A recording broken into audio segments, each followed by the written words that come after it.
Back after the well-known internet issue, but we all go through it and it's okay. So we'll start off the live again because we want the internet, like the connection, to be the best so that you get to know actually what Basima is and her experience and you learn from it. So we made sure that the network is fine and we're back, and hopefully it doesn't get bad again, but we can just hope. So let's go. Just to give a quick introduction again, I'm Amara and I welcome you all to the Friday Life Factory of September 2022. We at Iraqi Innovators are on a mission to increase women's involvement in the tech sector, upskill job seekers, and change the international narrative about Iraq. So, if you are here watching this session, you are now contributing to our mission, and we are extremely delighted to have each one of you. We dedicate today's live to the women of Iraq and the energy sector in Iraq.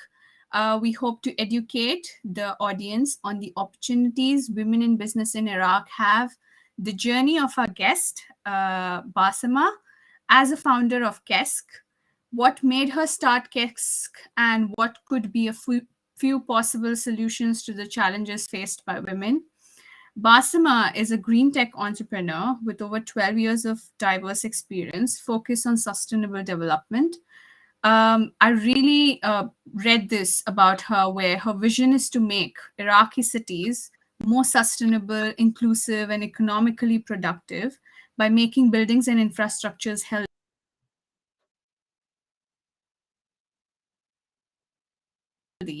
environmentally responsible, and resource. So, welcome, Basima. It's a pleasure to have you today.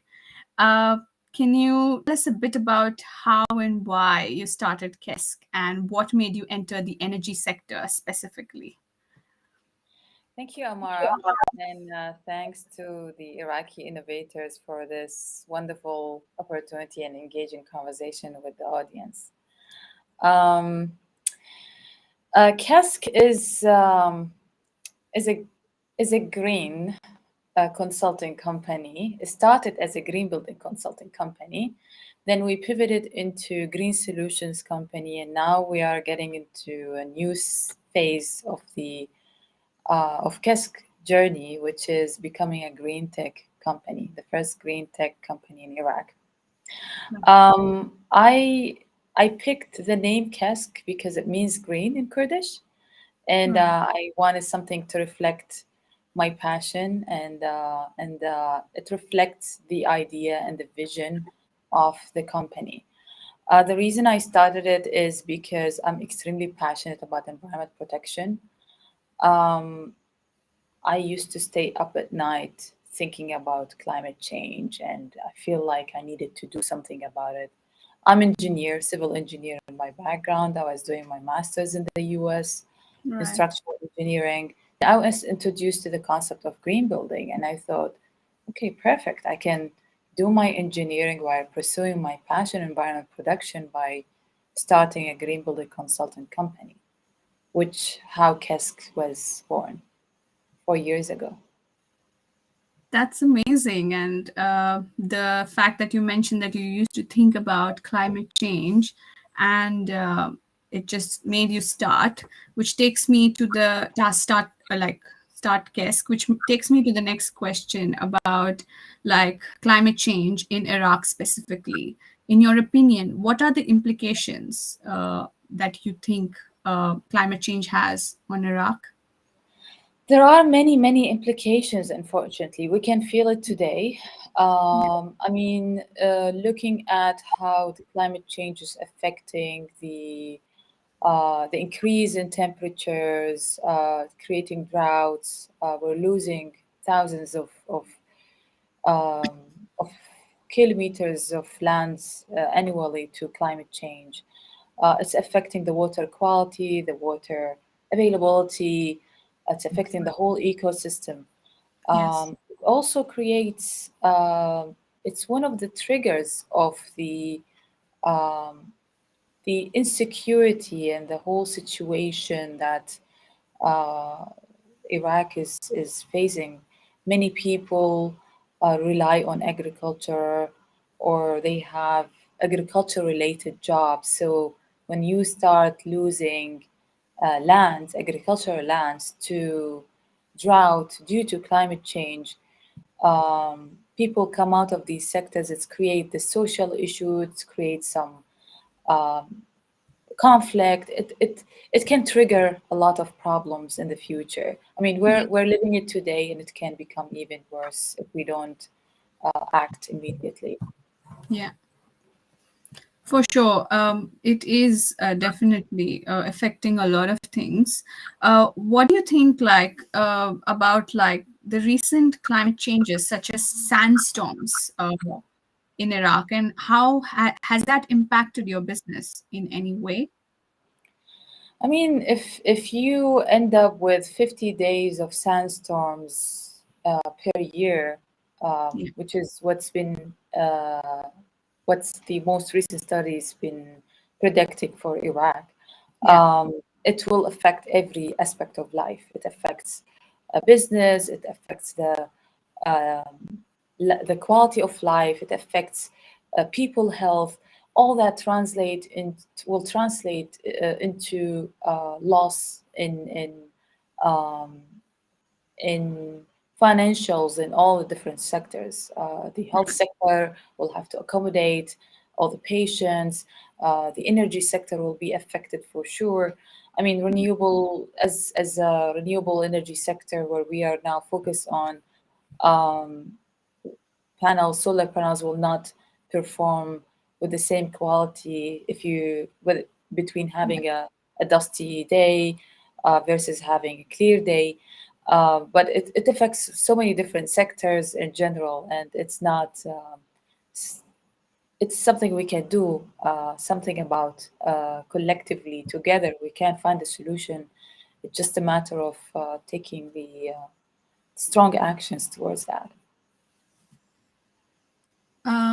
Yes, I agree with that. So then, how do you think is solar energy growing in Iraq? Like, what do you foresee in terms of how it will be used, and what is the growth specifically in that sector?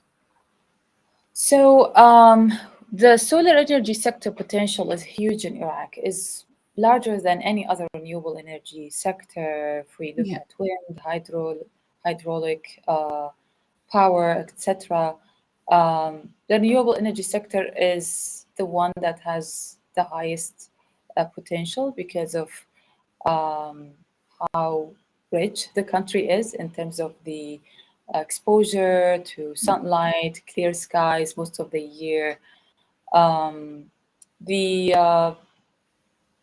In the past, it was not the case where we see other solutions other than carbon endowment, energy production ways can grow in Iraq, but right, um, in the past, I would say 5 years, there was this awareness that has been developed around how um, renewables can be a good alternative or a good source of energy that can fill the gap where um, the carbon endowment uh, source of energy cannot meet.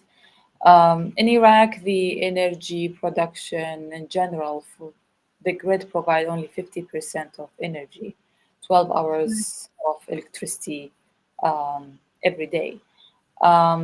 The rest of the electricity comes from private generators, and the subscription rate is really high. It's not enough to run all the appliances. So customers will have, people in general will have to find alternative way to meet their needs. right. And of course, private generators are, in addition to being expensive, they're highly polluting. Mm, And This is what's encouraging people to get into and get introduced to new solutions. Is still new right. to Iraqi people because we've been doing private generator for over 20 years now. So it's Yeah. very hard to convince people to leave a certain way of, of doing things and convince them with something that's highly technological and they're not very familiar with.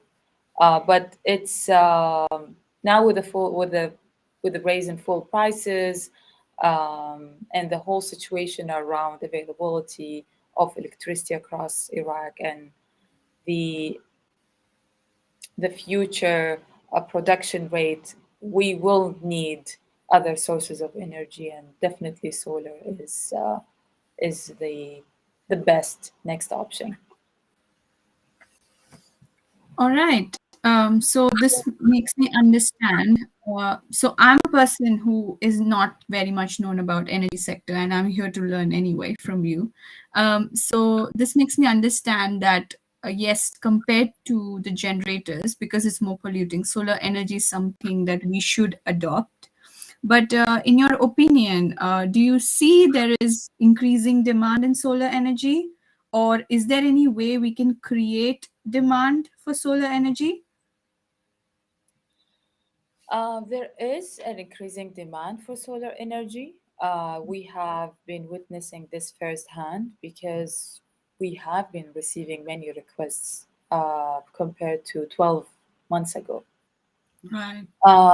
Many people want to explore that. It's just a matter of availability of right product, right service provider, and also the Yeah. guarantees that the client can get to adopt such solutions. A lot Yeah. of times, it's also access to the capital to invest in renewables, um, even though in in the longer term is more economically efficient to adopt solar energy solutions, but Right. everybody can invest and put that money up front. So that's where we are also addressing that issue by partnering with a number of financing entities, um, Right. whether public or private, for our clients. Yeah, that's definitely a very good approach. Financing is would be a key way of making people adapt because they think solar is expensive as well. So if there are financing like ways by which they could finance it better and help them get it like maybe on installments or stuff like that would be Exactly. really helpful for people to adapt better. So definitely that was a really good point, and I hope finances are open and you get more opportunities. Thank you for sharing your insights on the solar energy part and the renewable energy aspect. Now we move towards you and as an entrepreneur or as a women entrepreneur in the sector. So, can you just tell me what has worked well for you as a woman entrepreneur in the sector and what were the challenges? So, we always have both ways. So, can you just shed light on that, please? Um, as a woman entrepreneur in the um, renewable energy, green building sector, I think it works very well that um, I believe in these solutions, and I want to make sure that we're not just here to deliver something one time and Right. leave. We Mm. want something that stays and stays in Yeah. the mind of people, the heart of people. Yeah. Uh, it's it's important for everyone to trust the service and the solution. Yeah. So we know that this can continue. That's why we focus a lot, and I personally considering being a woman who really wants to see this scaling up and growing, and everybody adopting it and not never questioning um, the value of such solutions, not just because they can provide immediate solution to what they're facing in their daily life, but also it's good for the future generation. Um, so Being a woman, being an engineer who always think about solutions when there is a problem comes up, I think about it. The first Yeah. problem we face is that everybody wants renewable energy solution, but we Yeah. don't want to like scare people off and tell them, go get that system and it's cost you a lot of money, but it's great. We wanted to start with something that makes sense, not only for clients, but also on a higher level. Yeah. So we started looking at the grassroots problem, and which is there's no electricity available, and people has only 50% of the time power from the grid. That's best case scenario. Yeah. We have really harsh winters and extremely hot summers. Yeah. People cannot run their air conditioners 50% of the time, Mm. and air conditioners take 70% of our daily consumption, of the Mm. Iraqi household daily consumption. So we thought, okay, we can start with air conditioners. Let's mass scale that. We shift that load, the air conditioning load, off grid. Yeah. So it helps on a higher level. It just doesn't just provide positive impact for each individual, Yeah. but it's going to translate on this like much larger positive impact on taking off some of that pressure off the grid, Uh, and hopefully with more and more solutions, similar solutions incorporated, we have longer hours of grid available to the public. So this is also like the engineering mind also mind. thinking of Mm. how we solve an issue that can solve a bigger issue Yeah. on a longer term. Definitely, your engineering background has helped. But and so this takes me to this just a follow up question of like, yes, you mentioned about your journey as an entrepreneur and how are you dealing and how are you making sure you're providing the best value out there. But as a woman in this sector, like there are not many women who are in the energy sector.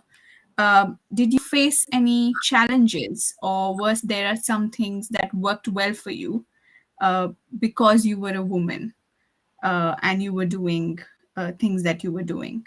So, if you can share that. It's very difficult at the beginning to, um, I believe, to create that. Again, we go back to the sense of trust, and it's maybe people tend to trust male professionals in this Okay. sector Okay. over female professionals. Right. Um, it wasn't easy, but I never had that idea in mind if I go to meet a potential client, because I always make sure that I know more about the topic than whoever I'm sitting with. I see that whenever we have that conversation with a new client, I used to see that first impression of, like them maybe not um, sure I would be the right service provider or the Right. person to give them the consultancy on the problem they're facing. Yeah. But after 5 minutes of the conversation, and when we start like discussing and we go deeply into um, the issue and the solutions on a like extremely professional and technical matter, that I would say the social filter of judging a person based on like what gender or Yeah. background or age, for me Yeah. it was also one of the problems I was Right. facing is, Interesting. most of the clients are from like older um, age segment, and Yeah. they would also like not trust someone who's like much younger and coming with like new solutions that they're like just getting to understand them. Mm. But like I'm saying, like after the first 5 minutes of the discussion, they would realize that this conversation is going well, and the whole vibe in the meeting will change, and it just becomes like a conversation from one professional to another. That's amazing. Like It's a little that's bit so extra effort you have to put, good. and of course I need to dress up for it. I need to um, have that, like, everything within that social, let's say, socially acceptable image for Mm, to right. gain people's trust, to get that first meeting, so we can get things done. Yeah, I completely understand that. Like, and your approach towards like knowing what you are saying and what you're doing just gives more confidence and then makes people understand and realize that yes, she is something and she knows what she's doing. But and that breaks perceptions. But in the beginning, obviously, there are judgments, and you have to dress a certain way to be acceptable. I understand that, and these are real world problems. But kudos to you to be where you are and knowing what you were doing, which helped you, of Thank course. you. Um, so my next question is, who do you think has helped you the most in your entrepreneurial journey? Who would you give that award to? I would give that award to my sister. She Okay. was my first, the first investor, the Mm-hmm. very first person. Um, to me, it was not that she invested after all the support and amount of encouragement she was providing. Right. Um, but that also, like, says something about, like, how much a person can believe in you. Yeah. We Yeah. all have people around us who loves us, who supports us, who listen to us. But somebody who actually truly see that you can be that person when Yeah. you're just like, really, you're just someone who talking about some ideas in their head, and, like, they're passionate about it, but they're, at the end of the day, they're just ideas. There's Yeah. nothing on the ground, uh, and the idea is by itself, talking like 4 or 5 years ago, when I mean 6 years ago, when I started having the idea to build the Yeah. business, to Yeah. implementation, it took me 2 or 3 years to take that step. Yeah. So imagine, like, at that stage, Iraq was like also in completely different place, Right. and nobody would have listened to an idea around green building consulting. Of This is course. where KESK started, and Yeah. so I give her that award. That's amazing. Uh, that's really good. Like having someone, and especially if that's a sister. I do have a sister as well, and I understand that bond that we have. But the way she believed in you, and the way she helped you with finances as well as otherwise, like emotionally, that's amazing. That's great. And this also takes me to the next question about when you mentioned that you started this 6 years ago, and then it took you 2 to 3 years to build where you were at or what you wanted to. Um, what has changed between day one of you starting KESK and now? Like, what do you think you were thinking or your approach was, and what has it been now? What has changed? A lot has changed. So like I said, I was introduced to the green building concept when I was in the States. I was doing my master's there. I graduated. Yeah, I came back to Iraq in early 2015. At that time, I was like trying to prepare myself. So I went 2 times to the US. I studied green building rating system lead. I became right. a credit professional. 2017, I was back. I was Yeah. like, okay, now I need to take, like, serious steps.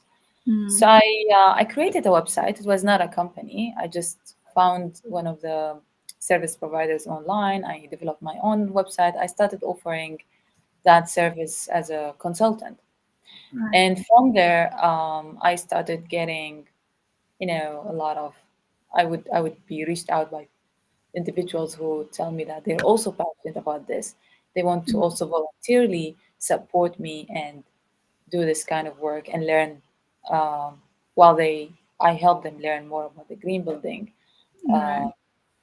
and the whole concept and the design and everything. So we started like doing this for some time. A year after, I took the, little bit less than a year later, I took that actual step to establish the company, and the Yeah. company was officially established in October 2018. Yeah. Yeah, it started as a green building consulting company with a number of professionals in different segments. The one who's like doing the green building certification design. I had an Right. architect in the team. I had an electrical engineer who's focusing on solar, and Yeah. we had like other team members.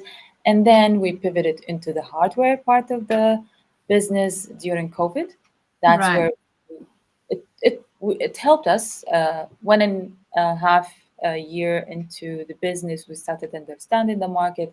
We're still offering these consulting services for specific clients, and now Yeah. like 80% of that business is on the hardware, where the solar air conditioning solution Right. comes, where the solar PV solutions comes, and now we're also pivoting into like, um, a hardware company powered by software.